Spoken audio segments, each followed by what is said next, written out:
Civil હોસ્પિટલમાં ધરણા new civil hospital પરિસરની જર્જરિત ઇમારત મુદ્દે આક્રોશ સામે આવ્યો છે। કાયદા કથા ટીમનું એક દિવસીય ધરણાનું આ આયોજન કેટલીક ઇમારતોની હાલત ખંડેર જેવી હોવાનો દાવો થઈ રહ્યો છે।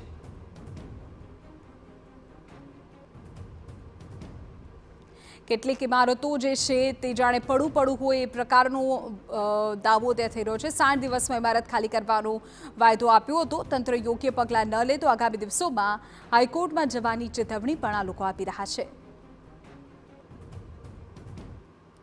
સુરત નવી સિવિલ હોસ્પિટલ અવારનવાર વિવાદોમાં રહેતી હોય છે, ત્યારે વર્ષો જૂની જે બિલ્ડિંગ છે સુરત નવી સિવિલ હોસ્પિટલનું, અને તે જે બિલ્ડિંગ છે તે જર્જરિત થયું છે। જે રીતે TV9 દ્વારા પણ અગાઉ અહેવાલ પ્રસારિત કર્યા હતા, કારણ કે ટેકા ઉપર આખું બિલ્ડિંગ હતું તે ઊભું કરવામાં આવ્યું હતું, કારણ કે અંદર મોટી સંખ્યાની અંદર દર્દીઓ છે સારવાર લેતા હોય છે, અને આ જે બિલ્ડિંગ છે તે ખંડેર થઈ ગયું છે, તેને ખાલી કરવા માટે જરૂરી છે। ત્યારે બીજી બાજુ નવી સિવિલ હોસ્પિટલની અંદર જર્જરિત ઇમારત ખાલી કરવાની માંગણી સાથે કાયદા કથા ટીમ દ્વારા એક દિવસની પ્રતિક ધરણા કરવામાં આવે છે। અહીંયા જોઈ શકાય છે કે તેમની સાથે સીધી વાત કરીશું, શું માંગો છે અને કઈ રીતની જે પ્રક્રિયા છે તે કાયદાકીય હાથ ધરવામાં આવી છે, કઈ રીતની આપની માંગણીઓ અને કેમ ધરણા કરવા પડે? આ જે ટીમ અમે કાયદા કથા આજે અહીંયા બેસવાનું પાછળનું કારણ એ એક જ છે।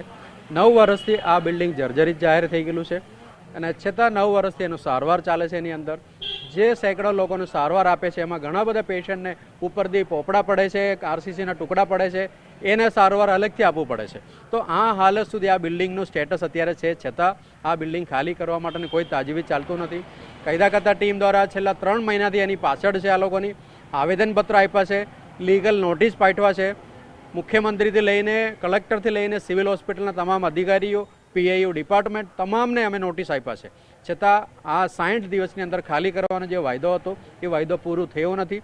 એટલા માટે આજે અહીંયા પ્રતિક ધરણા ઉપર બેસેલા છે, અને આગળના દિવસોમાં જો આ કદાચ આનું રિઝલ્ટ ના આવે તો ઉગ્ર આંદોલનનું પણ આ ટીમ દ્વારા અમે જાહેરાત કરીએ છીએ। કઈ રીતની સ્થિતિ છે અત્યારે બિલ્ડિંગની, કઈ રીતે દર્દીઓની હાલત? દર્દીની હાલત તો દક્ષિણ ગુજરાતની સૌથી મોટી સિવિલ હોસ્પિટલ છે આ।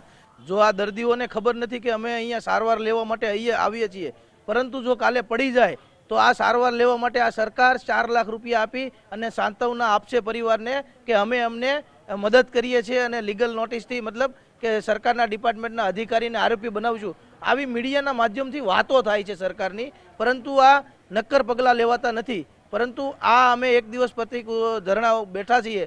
જો આ ખાલી ન કરે તો ભવિષ્યમાં અમે ગુજરાતની તમામ ઇમારતોમાં અમે RTI કરીને માહિતી માગીશું અને અમે ડેટા જાહેર કરીશું કે આ બિલ્ડિંગ જે રીતે જોઈ શકાય છે કે મોટી સંખ્યાની અંદર આ જે છે RTI એક્ટિવિસ્ટ જે છે તે બેઠા છે।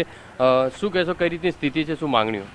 માંગણી આપણી એક જ છે કે જે સુરતની અંદર લાખો લોકો જેની આવક એક નાની એવી છે અને જે સિવિલની અંદર પોતાની સારવાર લઈ રહ્યા છે, એની સાથે જીવનું જોખમ છે, અને લોકો આ સરકાર જે બેહારીને આંધળી થઈ ગઈ છે કે જે લોકોની સુવિધા આપવાને બદલે એને મોતના મુખમાં ધકેલી રહી છે, ત્યારે અમારી એક જ માંગણી છે કે આ બિલ્ડિંગને જલ્દી ખાલી કરી અને નવી જગ્યાએ શિફ્ટ કરે અને નવી ઇમારત આપે। જે રીતે જોઈ શકાય તે પ્રમાણે અહીંયા જે પ્રતિક ધરણા છે તે એક દિવસના જે કરવામાં આવી રહ્યા છે, કારણ કે નવી સિવિલ હોસ્પિટલનું જે આ જૂનું બિલ્ડિંગ છે જે જર્જરિત છે અને જીવના જોખમે દર્દીઓ છે તે સારવાર લઈ રહ્યા છે। ત્યારે જોવાનું રહ્યું કે સરકાર તરફથી કઈ રીતે એક્શન લેવામાં આવે છે, કારણ કે TV9 દ્વારા પણ અગાઉ અનેક અહેવાલ જે પ્રસારિત છે તે કરવામાં આવ્યા હતા, છતાં પણ જે સરકારના જે આંખ છે અથવા તો કે કાન છે તે સાંભળતી કેમ નથી? કેમેરામેન સંજય ચંડેલ સાથે બલદેવ સુથાર, TV9 સુરત।